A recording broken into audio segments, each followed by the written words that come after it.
How do we run a correlation in Jamovi? So first thing, you just have to know how to enter your data. It's always one row per participant. So in these sort of training videos, I'm going to create a participant column to keep this clear in your mind. You don't need the participant column for analysis. It is a continuous variable. Integer type is fine. I'm going to leave missing values open to whatever. And I'm just going to do a simple study with 1, 2, 3, 4, 5 participants. Let's say we measured their coffee intake. We also measured their energy. So coffee intake, it's going to be a continuous variable that goes from like 1 to 5, a little to a lot. Energy, it's also going to be a continuous measure, 1 to 5, a little to a lot. So we had 5 participants have 5 different levels of coffee, and their energies were as followed.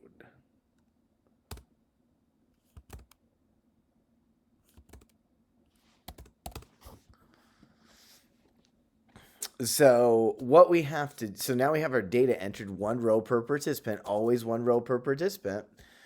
We have to do some analysis. Not super hard. We click the regression. We click the correlation matrix. Everything kind of comes up. There's nothing to live in the correlation matrix yet. Energy in my coffee. I want Kendall's tau in there.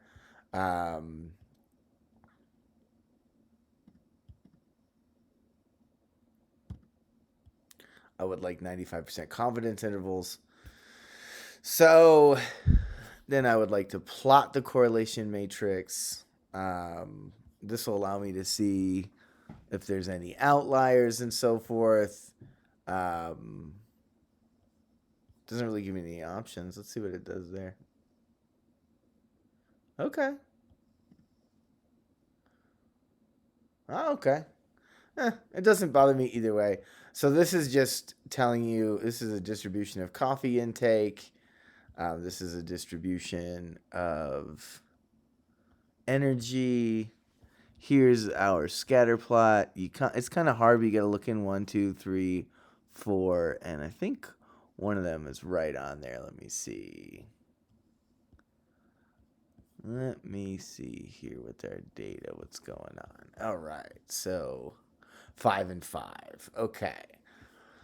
So we're on our analysis, what do we know? Okay, so right here is our Pearson's correlation value. It's 0.825. That is not significant. Our 95% confidence interval could be as high as 0.988. Could be a negative correlation, negative 0.211. So we know our population correlation is something between a negative 0.211 and a positive 0.988. This actually goes from negative medium to positive large. So in this case, we know it's not negative large, but we don't know much. We basically know nothing here. Our Kendall's tau agrees there is a positive correlation, but it's not significant. In fact, the Kendall's tau p, yeah, it's a little worse. So Kendall's tau is the thing that it has no assumptions. So we don't have to have we do have to have linearity. We need that. Otherwise, you shouldn't be using this stat. But outside of linearity, outliers don't impact Kendall's tau, and lack of normality doesn't impact Kendall's tau. What matters is that we're looking at each of these. Do we have outliers? 1, 2, 3, 4, 5. The little gray dots are our actual data points. This is the line of best fit. These are the 95% confidence intervals for that line. So if you pivot that line right at its middle, like pivot it like to the left, turn it to the left right now, like just turn it, you would have to stop turning when the upper part hits here and the bottom part would hits there. That's your best correlation. If you turn it the other way, turn it right, this part will go up, up, up, up, up, up, up, eventually hit this limit. This part will be on that limit, and so that's your other correlation. So you have a possible negative 0.2 correlation or a positive massive correlation. You just spin this on the axis. I hope it's showing my